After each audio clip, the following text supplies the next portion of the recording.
Good morning guys, in today's video we are going to be talking about the nymphs. Now the nymphs are basically Greek fairies in the Greek religion, and I'll also be talking about the different altars and shrines that you could do for the nymphs.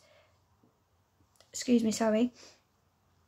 And as a UPG, I personally associate the nymphs as daughters of Aphrodite-hathor-venus Milo. I'm a soft polytheist. So without further ado, let's speak about the nymphs. So we have, just to say, I will be reading from my notes because there's a lot of nymphs. So we have the Oceanids, which are freshwater nymphs. Then we have the Nereids, which are nymphs of earthly sources of fresh water. Then we have the Dryads, which are trees, forest and grave. We have the Nereids, which are nymphs of the mountains. I love mountains. My favourite mountain is Mount Everest. And like if I was a nymph, I would love to be like a nymph of the mountain and nymphs of the stars. You know, I'm really into stargazing, so these are the areas I was briefly covering. Obviously trees, because I'm quite sea orientated and nature orientated as well. So this is why I see Aphrodite-hathor-venus as like the perfect kind of deity for me to kind of express all that. And I don't just work with her because she's to do with my area, but I also work in aspects of her as if she wasn't to do with my area as well. So it's like everything about her. Then we have and I'm really sorry if I pronounce some of these nymphs' names wrong. I do apologise in advance. So we've got the Hamadryads, which are nymphs of specific trees. So basically, nymphs of the trees is basically if a tree dies, a nymph dies as well.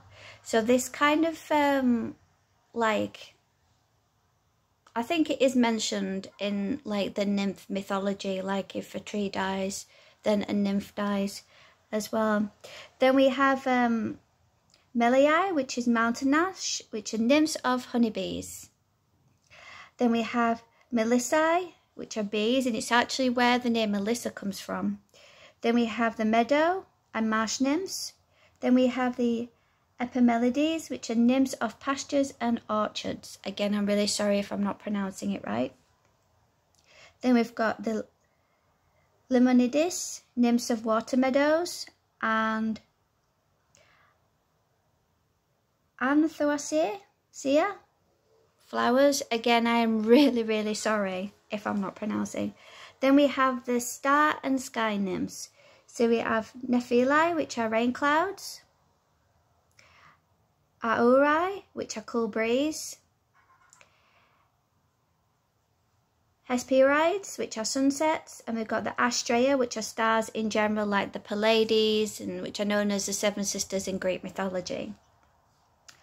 Then we have the sea nymphs, which are the Haliae, which are sea and shore. Then we've got the Nereids, which are sea, daughters of Proteus. See, the Nereids are basically Greek mermaids, like the nymphs are basically Greek fairies. Then we have the underworld nymphs, which are Lapidos or Lapides, which are torch-bearing nymphs of the underworld. Then we've got the Miscellanean nymphs. So we've got the Menades, which are friendside train of Dionysus. Then we've got the foreign nymphs, goes beyond physical boundaries. Then we have the Shunrinks, which are reeds, roads, roses. And so the nymph worship is quite personal. So you can engage in kind of personal relationships with the nymphs, and it's also dedicating your time to the nymphs as well.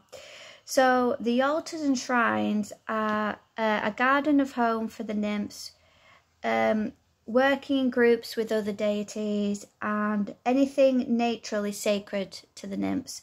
And nature is a deep connection.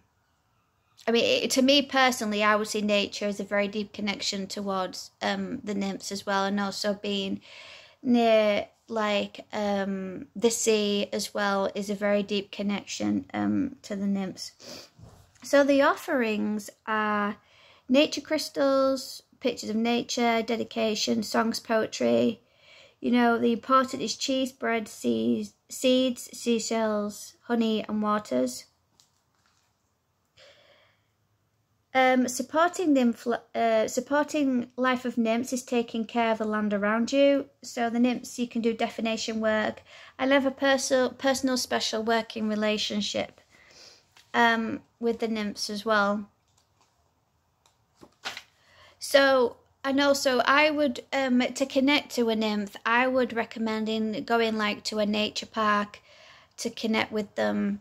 Go to seaside towns or like a lake, or just to connect with them as well, because obviously they're to do with water as well. So you don't really need to be in a seaside town to connect with them, you know, the Nereids. You go to like your lake, you know, be in that lake, or you know, or even a seaside if you do live at a seaside town. Excuse me, sorry, to connect with them. So again, I'm really sorry about the pronunciation of the names. Yeah,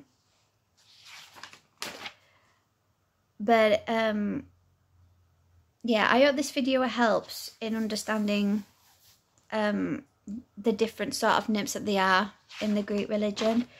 And you know, I do love the nymphs, and I also love, you know, like the Nereids as well. I'm very nature oriented, and I really love like nymphs of the honeybees as well.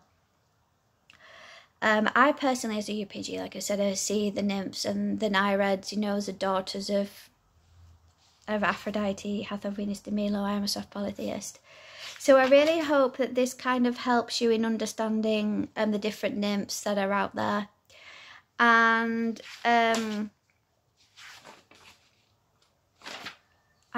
you know, and I hope this will help you start your study with the nymphs. And again, I'm really sorry for the pronunciation. If I haven't been pronouncing right, I really do apologise. And I'll see you guys in the next video. Bye for now.